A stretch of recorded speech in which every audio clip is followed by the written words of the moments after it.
Rick, it's startling when you look at the numbers. Your 6 top scorers last year missed a combined 3 games.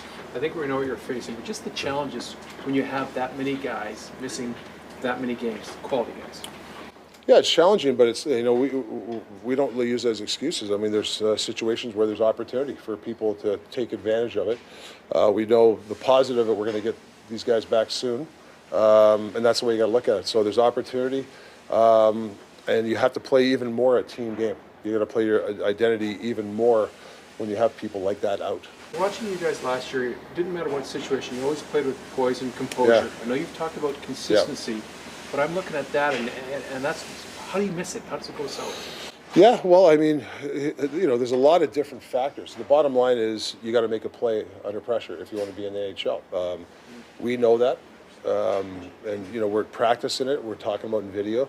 There's just certain situations that you have to be poised under, but you also have to be predictable. So I think when you're missing people, sometimes predictable is better to calm the nerves down. Last 4 or 5 minutes, not to bring it up again, there was some predictable situations we should have put the puck into where we had numbers and we didn't. So these are I know it's the most overused word in coaching, but learning lessons. So that's the way you have to look at it. The guy that I think we were all cheering for was Guillaume Brisebois. I don't know if you're going to plan on using him, but the fact, it's like the guy's gone from hell and back. Yeah. What do you plan on using? Will you use him at all? Yeah, there's I talked to Footy about it. I'm not sure when we're going to put him in, but I'd like to see him. There's some guys down there I'd like to see play. Whether we play him this trip, I don't know, but he's a type of guy. There's sometimes players that play in the minors and play in the NHL. They actually play better in the NHL because it's more of a structured game, and he's a very structured system guy. So I'd like to see him in those situations. What's the potential of Jake on your top line? What's the potential there? Well, I think he's adding, obviously scoring some goals for us. He's good at coming from behind. He's been going to coming to the net when there's a lot of loose pucks. Somehow he finds that area to get those loose pucks. Obviously the Millsy pass to him. That's what you're looking for, a rush goal. We're limited on the rush chances, and I think when you get those type of goals, it gives guys confidence. Why do you think he said at some points he's not happy with his game? Because wingers tend to drift a bit. Brock has talked about this, drifting back to the spots where they normally shoot from in the past, where today's game predicated on being setting up. Well, I think if you look at the best goal scorers, or they play inside, but they also know when to go outside. I mean, you just can't be inside. But when you play inside, it sets up for the outside goals. And that's why, if you watch Brock, there's some games when he's on fire. You watch some of his goals, like they're in front of the net. Yeah. And then the odd time you'll see, like last game, Millsy goes to the net, and that opened up Brock's shot. So Brock didn't have to go to the net on that one. So that's a chemistry thing too.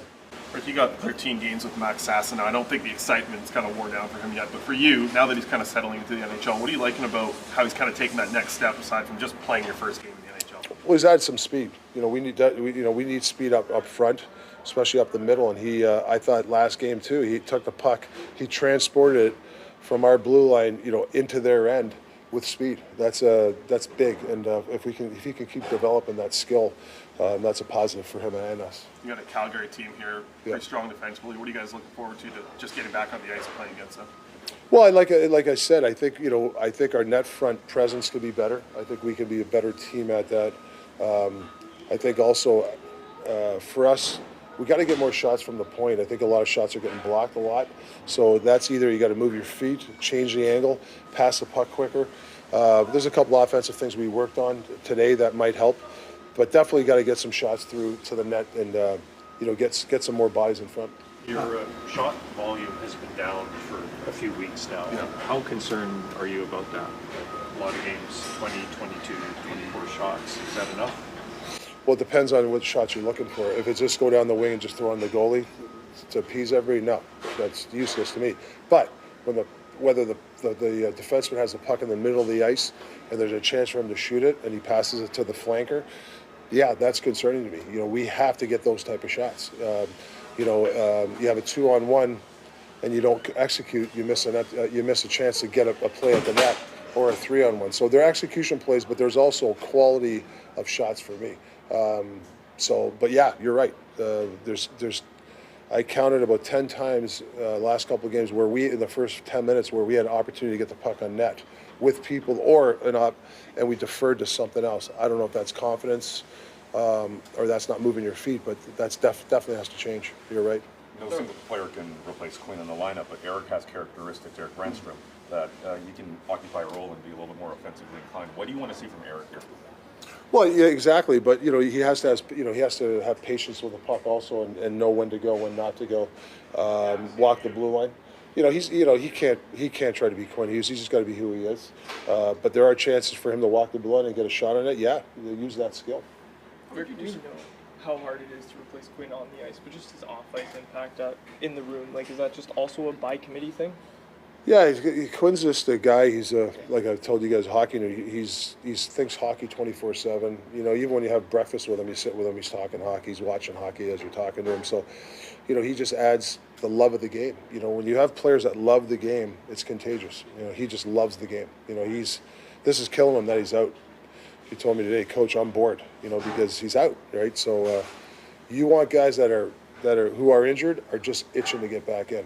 Rick, how do you see the timeline with both of those guys? How do you see it playing? Is it a matter of them resting? Is it a matter of them healing? A combination of both? Well, healing, obviously. I would say Quinn's week to week. That's all I got. P's more of a day-to-day thing, but they're not. But they won't be playing on this trip. Rick always talks about how important it is to have a good practice following a big game like that. How are you guys feeling following it? Yeah, obviously tough one to swallow like that. I think today on a day like today, it's tough to generate energy and bring positivity, but I think that's what we got to do. I thought we had a pretty good pace practice, good execution, good compete. So I think today was a good day.